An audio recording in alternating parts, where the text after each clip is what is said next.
So far, it has not been my habit to read blog posts here on YouTube, but I sometimes want to get my ideas out in more than one format. I've got a blog, and it's called wandering-spirit.com. The domain name wandering-spirit.com was already taken, and so I had to add a dash in order to get my domain name.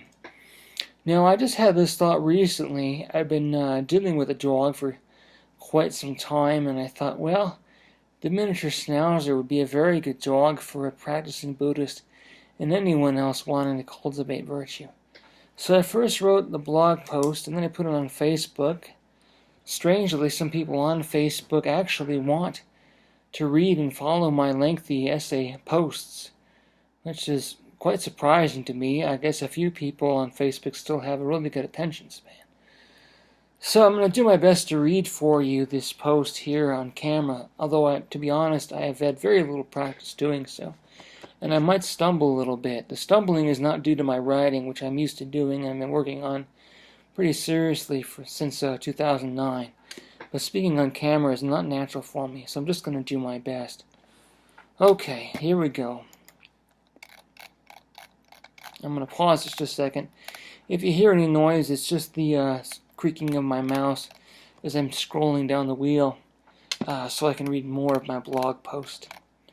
Alright then, the title is called The Perfect Dog for the Practicing Buddhist.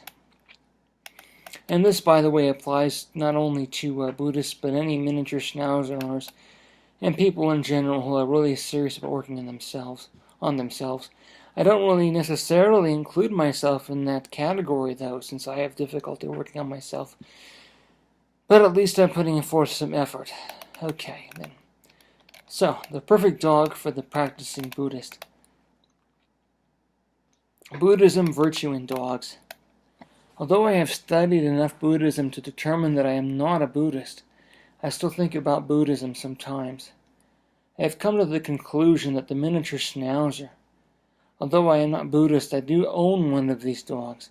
A Miniature Schnauzer should be a perfect breed for the serious practitioner of Buddhism and anyone else who is dedicated to the cultivating of virtues of compassion and self-discipline. Here are my thoughts on this subject, which I have first posted on my blog, wandering-spirit.com. The post, wandering-spirit.com. The post is entitled, The Perfect Dog for the Practicing Buddhist. Even if you are not a Buddhist, as I am not, you will still find this post worth reading, especially if you are interested in character development and are also interested in dogs. Buddhism, as far as I understand it, is about challenging oneself, working on one's patience, working on acceptance, and developing the wisdom to figure out what one can change, and also learning if what one can change is worth the effort. In short, it is about wisdom, balance, and acceptance. I have a miniature Schnauzer named Tucker. Through experience, and from what I've learned since I bought a Schnauzer 3 years ago, I can tell you that this breed is perfect for the devoted and practicing Buddhist, and anyone else wishing to put in the thought and effort needed to learn what can be changed, what cannot be changed, accepting what cannot be changed, and lastly, mustering the effort to change what can be changed. The Miniature Schnauzer, as I have learned through research and especially experience, is a difficult breed. It possesses the unfortunate combination of intelligence and a very strong, stubborn streak. This, as you might guess, is a very bad combination. A stupid but compliant dog might not learn much, but at least will be willing to work with you. A smart and compliant dog will be a joy to own and train. A smart dog with both intelligence and a very independent streak, such as that of a Miniature Schnauzer. A dog that has a stubborn and willful nature combined with intelligence. This is a very difficult dog to own and work with. A dog of this breed can easily understand what you want it to do, and also decide whether or not it really wants to do what you want it to do. Often it will do anything other than what you wish for it to do. I seriously doubt you will have trouble with certain gregarious breeds, such as a Labrador or a Golden Retriever. There are many reasons why these two breeds have remained for many years two of America's most popular breeds. It is because of their friendly nature, intelligence, and agreeable disposition. Is it no wonder that these dog breeds, are generally the main breeds that are used as seeing eye dogs? A miniature Schnauzer, I sometimes think, in my darker imaginings, would happily lead a blind person into traffic or off a cliff if it felt like it. Not that these dogs are evil, it is just that they have their own minds and do as they please, even if they are fairly well trained. They, or at least my dog, is also very easily distractible. I have a miniature Schnauzer, and let me tell you, my dog is a daily challenge. It is true this breed makes for a very good watchdog, an overly good one perhaps.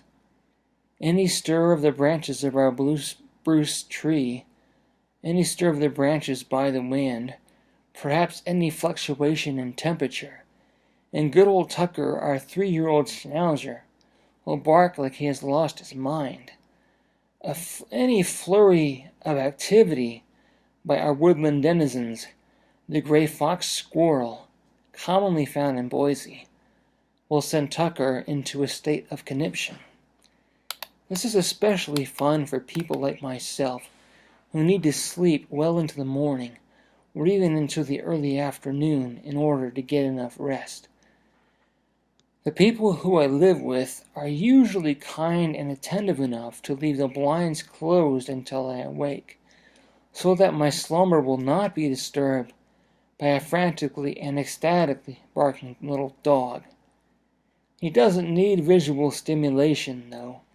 Even with the shades drawn in front of the doggy bed, which is put on an easy chair in the living room, even with the shades drawn, he will bark at the slightest noise. So why is this breed excellent for practicing Buddhists and others who desire to gain mastery of themselves, who sincerely want to cultivate virtues not unique to Buddhism, such as compassion for oneself and others, patience, and acceptance? The miniature Schnauzer presents daily challenges that allow us to work on these difficulties in order to cultivate virtues.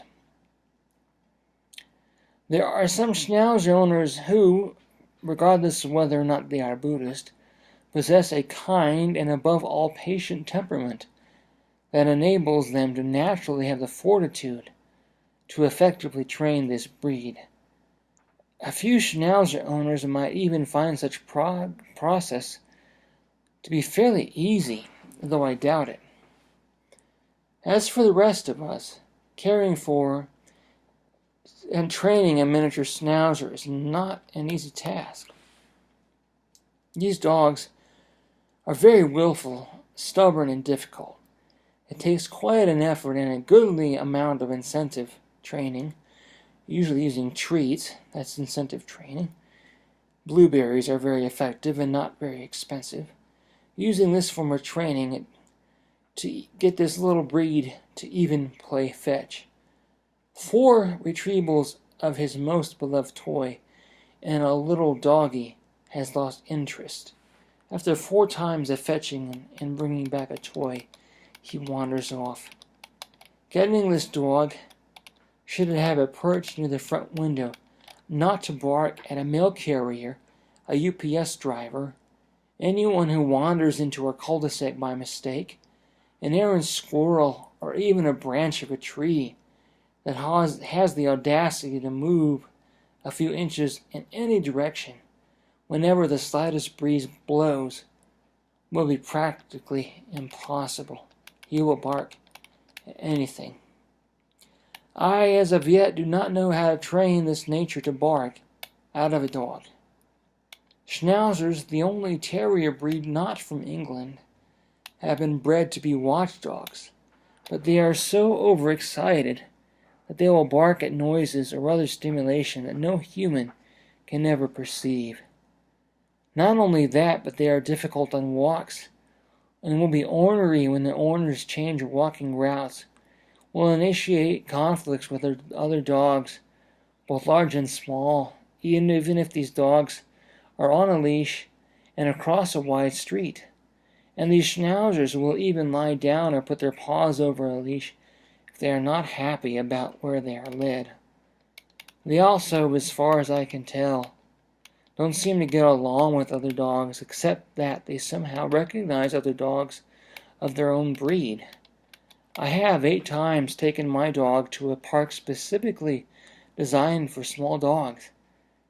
He has never had any difficulty with any dogs of his breed, but with other dogs, yes. In fact, other dogs don't tend to like him.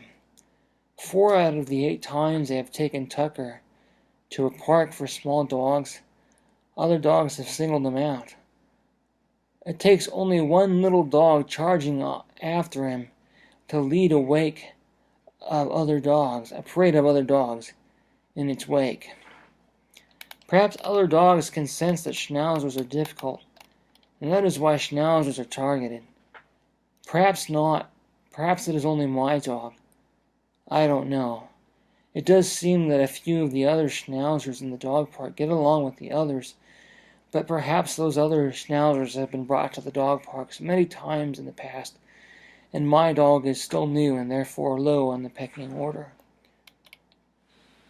This is a great dog for anyone who wants to take up the challenge of mastering his or her own emotions before mastering the dog. I feel it is very important for the prospective dog owner and trainer to master him or herself before even attempting to master the behaviors of a dog, regardless of that dog's breed. Perhaps for most Schnauzer owners, working and living with this sort of dog is a lesson in acceptance more than anything else, and also certainly a lesson in patience. Why do I bring up Buddhism? I forget which book I was reading years ago. I think it was more a book on writing than a book on Buddhism. But the author was a Buddhist. She was explaining how difficult the writing process was for her, which is something I can certainly understand, for my own writing process and practice is not easy.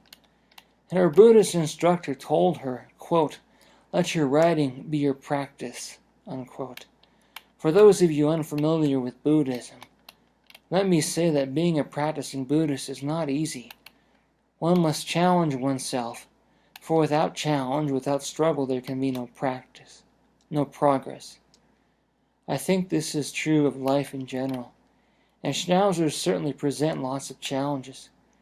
To be a responsible dog owner, regardless of what breed of canine one owns, is to be presented with many challenges, and to be a caring and responsible owner of a Schnauzer is to be presented with even more challenges than owners of many other breeds face. Therefore, I think that for the serious practitioner of Buddhism, and for any other person who is seriously devoted to developing his or her character, increased levels of tolerance, compassion, and patience, a miniature Schnauzer is a perfect breed to own. So, that is my take on Buddhism and developing one's character and owning a dog. If you seriously want a challenge and you are really devoted into working on yourself, then I strongly suggest buying, owning, raising, caring for, and training a miniature Schnauzer. Good luck to you.